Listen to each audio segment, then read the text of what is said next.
Siang ini insya Allah bunda nggak makan nasi, tapi makan buah dan minum susu segar. Itu susu segar yang direbus campur telur kampung 1 tanpa gula.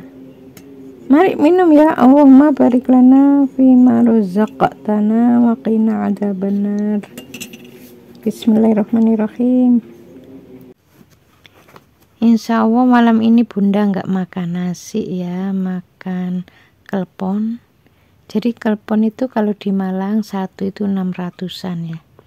Jadi ya tinggal ngalikan ya, misalnya beli 10 ya 6.000. Ya cuma gitu-gitu aja. Terserah mau beli 15 atau 20. Pokoknya satu itu 600. Mari makan ya. Allahumma barik lana fima razaqtana wa qina adzabannar. Bismillahirrahmanirrahim. Dalamnya itu ada gula merahnya.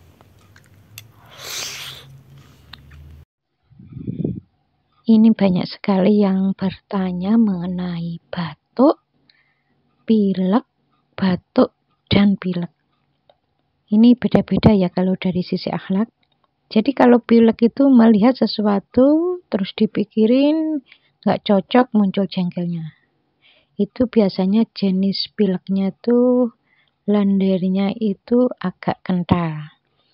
Tapi melihat sesuatu nggak cocok, dipikirin ya, melihat sesuatu dulu ya, terus dipikirin nggak cocok, jengkel, terus lama-lama keluar, marahnya tuh keluar. Nah itu biasanya jenis pileknya itu encer. Jadi kalau encer itu berarti ada kemarahan yang keluar. Kalau nggak encer, agak-agak kental, biasanya kemarahannya disimpan. Ya seperti itu. Biasanya kalau awal-awal memang encernya, lama-lama jengkelnya mulai reda ya, biasanya jadi kental ya. Lendirnya itu jadi kental. Ada jenis batuk yang orang itu setiap harinya sampai bertahun-tahun ya, padahal ya ketika diperiksa ke dokter ya nggak ada apa-apa ya, paru-paru bagus, nggak ada apa-apa ya. Batuknya itu biasanya jenisnya berdehem berdehem seperti itu sampai bertahun-tahun. Biasanya yang semacam ini orangnya banyak bicaranya itu nggak ada manfaat dunia nggak ada, manfaat akhirat nggak ada. Diberikan batuk semacam itu sebagai pengingat agar orang itu mengurangi bicaranya yang nggak manfaat. Menurut Allah seperti itu, insya Allah ya. Makanya jenis batuk seperti ini yang saya temui, saya ketemu orang ya di masjid, bapak-bapak ya ada, ibu-ibu ya ada, sampai bertahun-tahun. Ya kenapa? Kalau ditanya sudah ke dokter, sudah berkali-kali. Obat apapun insya Allah tidak sembuh. Jadi yang semacam ini insya Allah memang dari sisi akhlak. Kalau ditanya memang ada yang mengganjal ya. Ya ketika didehemkan hilang. Nanti dapat beberapa jam gitu lagi, dan itu bertahun-tahun. Jadi itu pertanda Allah itu mengingatkan orang itu disuruh mengurangi bicaranya, bicara yang seperlunya saja. Biasanya yang semacam ini orangnya memang banyak bicaranya enggak ada manfaatnya, manfaat dunia enggak ada, manfaat akhirat enggak ada. Jadi ini tolong digarisbawahi ya. Tapi jenis batuk pilek plus batuk ini biasanya melihat sesuatu dipikirin nggak cocok, marahnya itu bukan disimpan tapi langsung keluar, meledak. Jadi setiap melihat sesuatu nggak cocok terus mikir, gini aja kok nggak bisa ya, ngerjakan gini aja loh kok nggak bisa, tapi itu marah ya, marahnya keluar. Nah nanti jenis batuknya itu ya gandeng sama pilek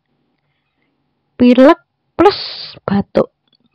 Ya kalau sudah tahu ilmunya, mulai sekarang kalau melihat sesuatu nggak cocok, jangan jengkel, jangan marah, jangan dikit-dikit mikir, ya pokoknya pasrahkan pada Allah.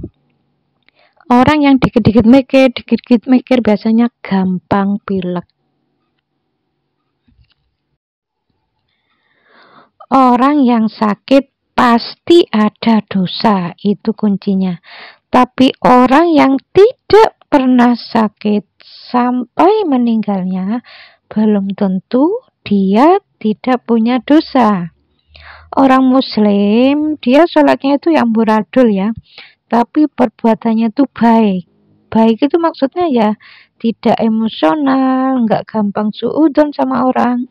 Itu bisa sampai meninggalnya, dia itu hanya sakit pada saat mau meninggal saja. Biasanya seperti itu. Ada orang yang dia sholatnya itu mulai tertib ya. Nah, pada saat sholat dia mulai tertib, dia mulai sakit. Nah, disitulah Allah menegur bahwa dia itu imannya naik, tapi dosanya juga masih besar. Diingatkan oleh Allah Ta'ala untuk bertobat di titik dosa-dosanya yang masih dia kerjakan. Selain dia mengerjakan ibadah, dia juga harus mengerjakan mohon ampunan. Jadi orang yang sakit imannya cukup kuat itu beda dengan orang yang sakit yang imannya itu kurang kuat. Jadi orang yang bertahun-tahun gak sakit, kalau sampai sakit parah itu pertanda insya Allah mau mendekati ajal. Biasanya orang yang sholatnya amburadul itu memang ya nggak sakit-sakit. Sholatnya amburadul tapi dia nggak gampang emosi, itu biasanya sehat sampai berpuluh-puluh tahun. Tapi nanti di akhir hayatnya diingatkan oleh Allah dengan sakit. Dan sakitnya itu biasanya parah ya, sampai opname di rumah sakit. Biasanya seperti itu. Ya, mudah-mudahan video ini ada manfaatnya ya. Assalamualaikum warahmatullahi wabarakatuh.